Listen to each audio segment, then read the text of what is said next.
Hey, I'm just thinking about content, I'm thinking about this new gold rush that is content creation.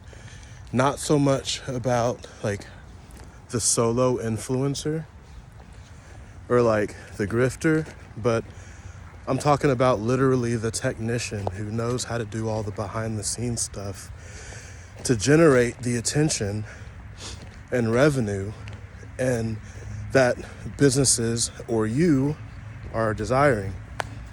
And I look in the field right now, I've traveled to a few places this year, seen other people like me in the game, and I shoot most of the time, 100% of the time, with an iPhone 17 right now.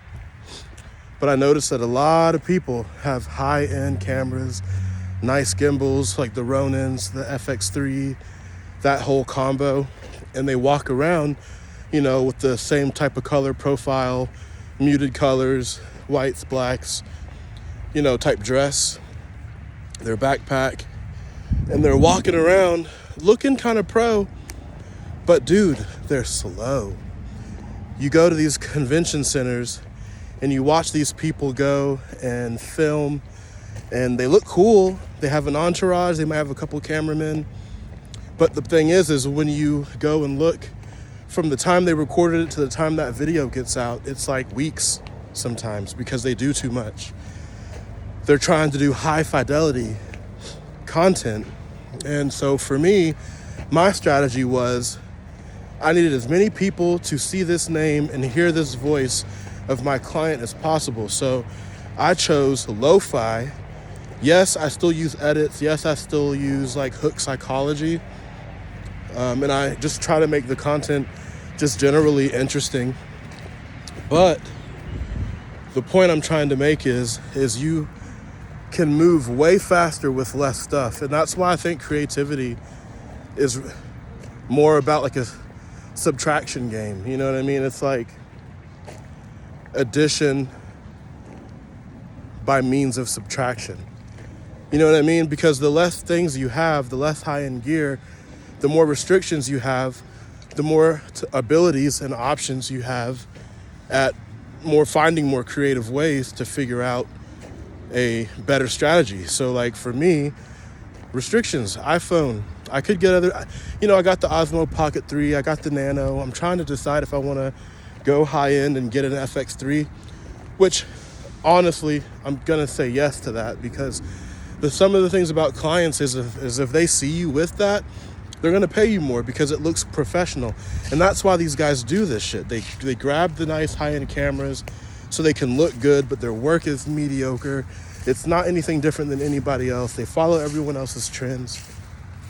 And so they don't leverage their creativity and their restrictions on tools to find better ways, to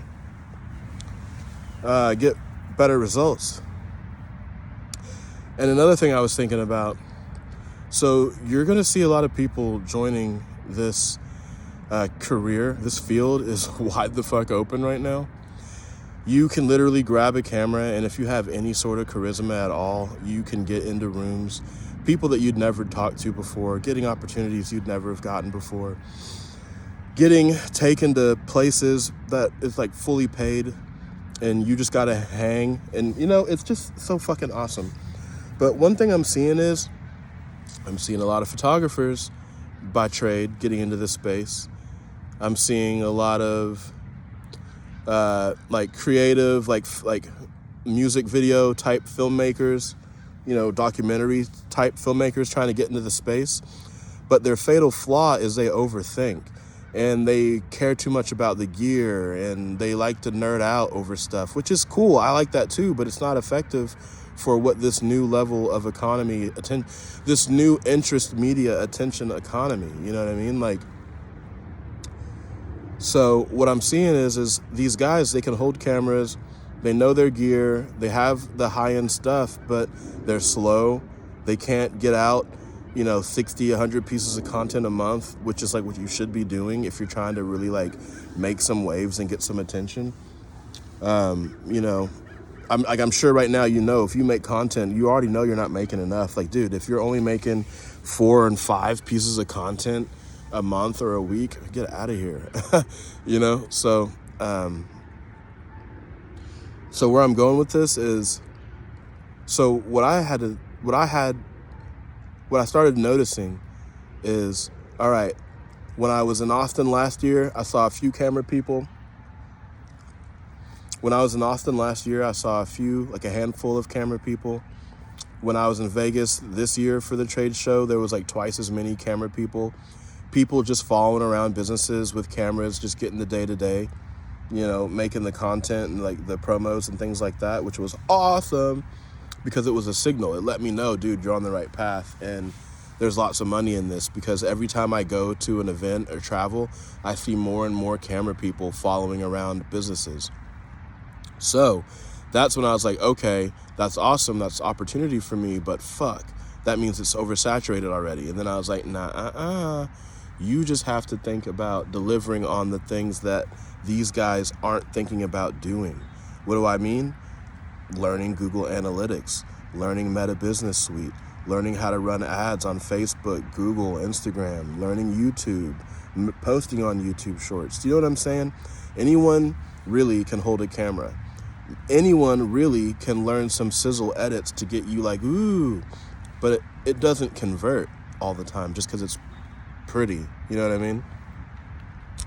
And Ye proved that. Kanye proved that during Super Bowl, you could make a low-end ass ad and it go hard. And look at all that ad spend you just saved. So interest media is the way. I've been yapping for 7 minutes now. I'm sure there's probably some good content out of here, but you know, I just got to get to talking about this thing because it just really lights me up.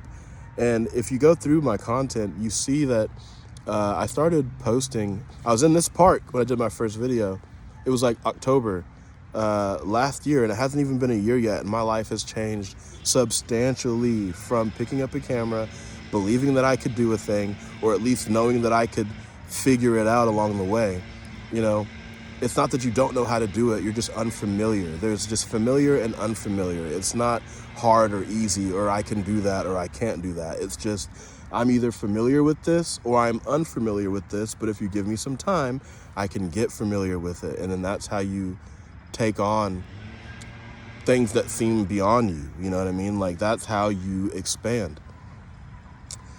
So I'm really excited. I've learned that, you know, this is a wide open field. I'm making more money than I made in corporate. I know it's not as like, I am doing better than I did in a lot of corporate roles with a handful of clients. Happier, more fulfilled. I mean, look, dude, this is real. I'm only getting on here for 2 reasons.